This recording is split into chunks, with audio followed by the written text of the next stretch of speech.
Seattle is a land of abundant resources. I think we've got some of the best talent around in terms of having some of the biggest tech giants that have started here. I think we've also got a lot of entrepreneurs offshoots. You know, that's typically and statistically where successful startups come from. You know, people that are leaving bigger companies that have the work experience, know how to solve the problems because of their domain expertise, and Seattle's got a lot of that. You know, it's a vibrant community. When we look at the cities around the country that have, I don't know, call it the top 10 cities for startups, we're definitely in that mix. And it's because there's an ecosystem and an infrastructure that exists that supports it. And that's, there's money, there are places that give knowledge like Enwin. There are resources for, like this place, like the hub, where folks can come out and build a network. And so because of those things, and because other startups have really made it here, and we have a lot of potential angel investors, I think it's a great place for startups.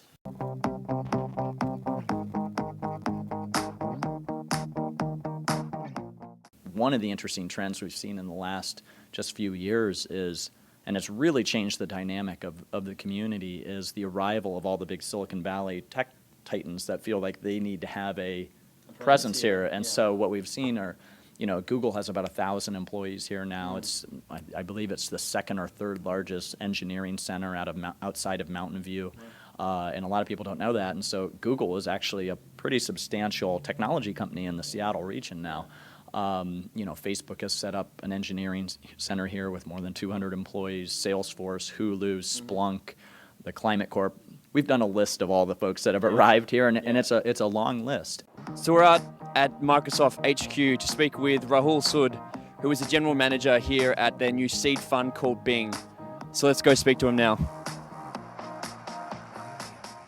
Like anything else, we're sort of in a time, like I mentioned, the barriers for entry being super low, and people are seeing all these companies come out of nowhere. Like you look at what happened with Facebook and Zynga and all these other companies that go public, and massive IPOs. But what they don't sometimes see is people in large companies are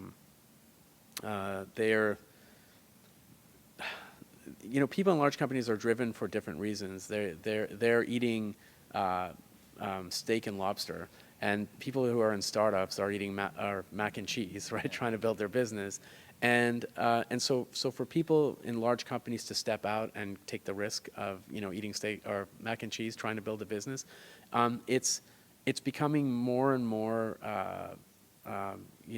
obvious that people are willing to take that risk and try and build something on the outside. The interesting thing about that is people can do that. They can leave the company and go and try and build something, but they can still maintain a relationship with the company at the same time. Like the company doesn't doesn't mind if people go out and try and do something, right? If they build good relationships internally, they can always come back. We can always build something together. So the way I see it is the startup ecosystem, companies like Microsoft need to embrace it and not be afraid of it, right? And that's ultimately what we're doing in the Bing Fund.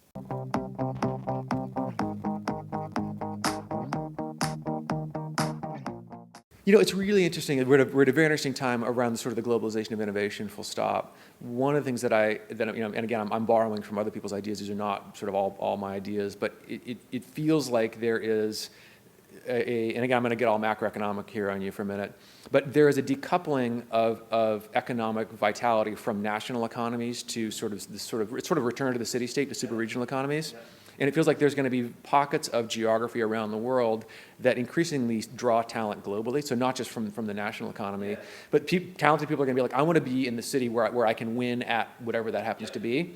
And so I think and you're hitting a lot of these cities. I think that around the world, there will be lots of cities that become these sort of points of aggregation of digital creative talent. And I have another kind of thesis, and I can rant and rave all you want, about how right now, as the world has woken up to the fact that software is sort of the operating system of the global economy, so every business now, every business is now a software business, sort of full stop. It used to be that skill set was constrained to the technology industry. Now everybody needs it, and so there's this really acute undersupply of digital creative talent, software engineers, designers, user experience.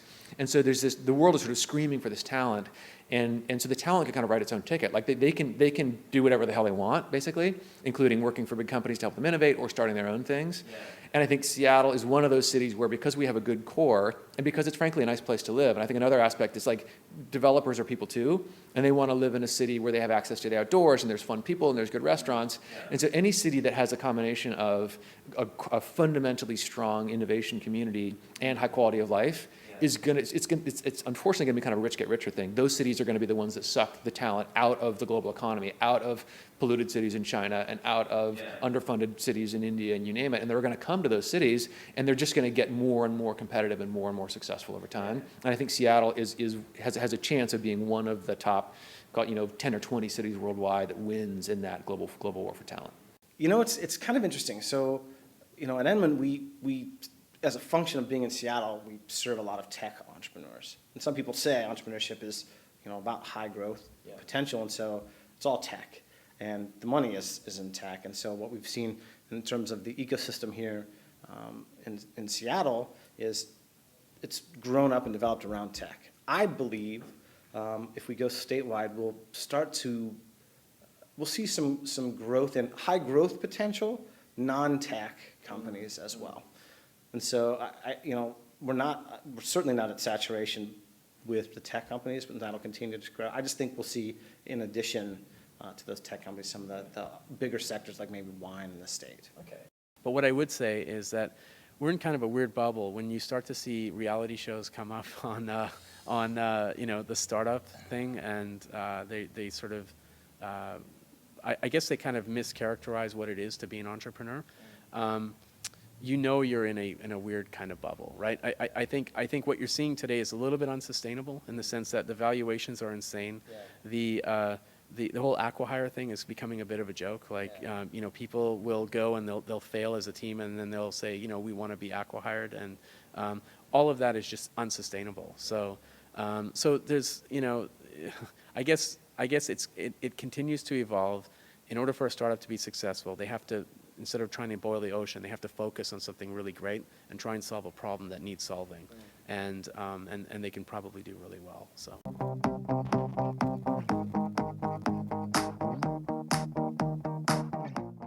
I think stopping by physically at one of those places I mentioned, co-working spaces, I would do that in any city, actually. And generally, you'll get a pretty good compass on who to talk to or where to go.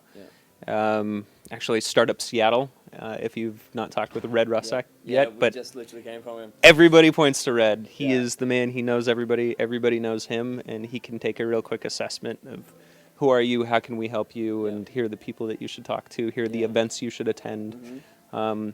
Obviously, I have a bias. I think Startup Weekend has been an incredible, catalyst and intro to the community for a lot of people. In terms of finding that network, you'll get the full spread of, really early stage people, some people that have made it, also the coaches that come, the judges, the speakers, and everything else. Yeah, so this is something that's changed quite a bit. I've been covering the technology community here for more than a decade, and believe me, there weren't a lot of resources, there weren't a lot of events to go to when I was starting out. And so I think there is an infrastructure now around the community that wasn't here 10 or 15 years ago. So that's been really interesting to watch. So you have organizations like the Northwest Entrepreneur Network, which helps foster and does on the scene kind of boot camps and training. There are accelerators like Techstars and Surf Incubator and Hub Seattle, and I think you're going to be going to some of these places which have really sprouted up in the last few years and are gaining momentum. And so just being in that environment where you can work alongside another entrepreneurial team or actually be right next to them and see how their culture operates, I think that has an impact on success. So I don't think that's a problem, whereas I think maybe 10 or 15 years ago it was. If you were an entrepreneur here, you would have maybe felt somewhat isolated and you didn't have anyone to commiserate with. Well, now there's an event happening almost every night that if you are an entrepreneur and want to go get some either, just real detailed learning about the process, you can do that, or just want to go meet people and commiserate and share a beer and, blow off some steam, you can do that too. So, there's plenty of resources available. Read GeekWire.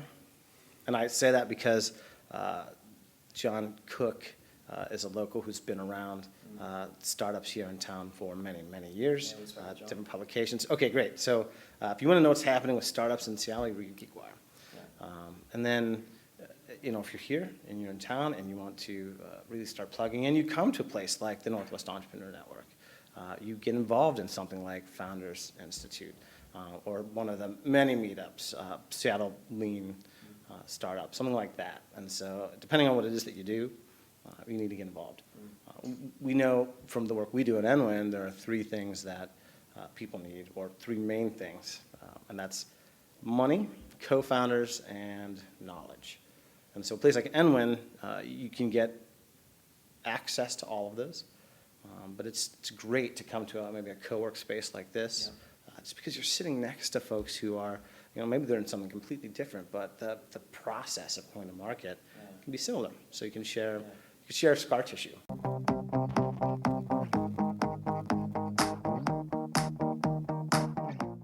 Again, to say that it's unique, I'm not sure that's true. Like, there's amazing talent and amazing stuff happening all over the world. One of the great things about Seattle, and I think every city is going to be good at different things. So Seattle has a very long history of enterprise software because of Microsoft, a really deep history with e-commerce because of Amazon. Actually, the wireless business was basically built, the mobile phone business was kind of built here. So Craig McCaw was an early wireless pioneer that created what's now AT&T Wireless from Seattle. So there's a very strong mobile thread. And there's also a bunch of big, long-standing game studios like PopCap and Valve and Big Fish and others. So those are sort of three significant planks or areas of strength for Seattle. Along any one of those vectors, I think Seattle can perform at parity with or beyond any other region in the country or the world. Which isn't to say that I think, consumer internet software, I'm not sure that we're the best place in the world for that. There's lots, media and ad tech, probably I would go to New York or LA. Entertainment stuff, probably New York or LA. So every city's going to have its strengths and weaknesses, and I think you'll find as you go around the country that different cities sort of shine for different things. But in the domains where we have deep strength and deep history, I think we're able to, again, there's just, a lot of it is sort of the richness of the talent, the number of generations of entrepreneurs and executives that have perspective and just like, look, I've been down that road before, and a lot of being a successful entrepreneur is avoiding stupid mistakes. It's like, stop doing stupid shit. And if you can work with people that have done a lot of stupid shit in their lives and made a bunch of mistakes and carry the battle scars and get them engaged in your idea and they can steer you, like keep you out of the potholes, that's a huge leg up over just making all those mistakes over and over again. Yeah, it's what's the saying, standing on the shoulders of giants. Absolutely. No, that's exactly why. And every city is going to have its vectors of depth for entrepreneurship. The big thing that makes us startup scene unique here is just the people. The incredibly large talent pool here, as opposed to the very sort of smaller talent pools in different areas, and also the relationships with companies like Microsoft and Amazon. I mean, we've got we've got all these little incubators all over the place, and you'll see people from these big companies going there for startup weekends and riffing off each other and sharing ideas and stuff, and then going back to the mothership to get back to work.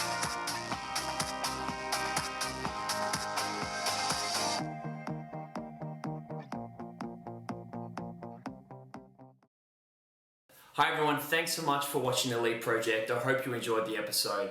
Now remember, if you would like to see any more information or extra bonus footage that we shot during the trip, hop onto our website. I'll catch you next week when we head to Boulder to check out what's happening in their startup scene.